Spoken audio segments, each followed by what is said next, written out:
Good morning to everyone. We are actually from Karnataka, Bangalore, and thank you for this recognition, India Book of Records. We are so proud of him actually, so the remaining you can listen from him.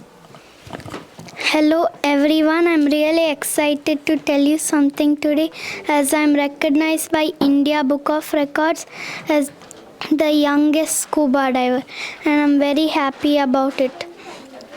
This record began when I was just about 10 on the beautiful shores of Agatti Island in Lakshadweep.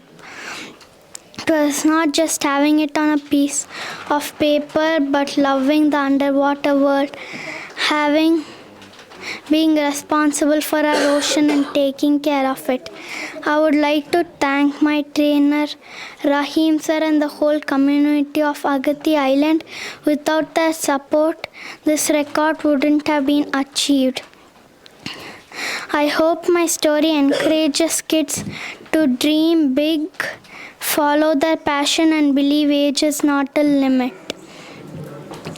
A big thank you to God, my parents, my family, and my trainers. Without them, I wouldn't have achieved this record. Thank you for this amazing moment. I'm truly humble and honored by the recognition of India Book of Records. I'm excited for more adventures ahead. Thank you. Wow, what an amazing achievement. Who's your inspiration? How did you get into this?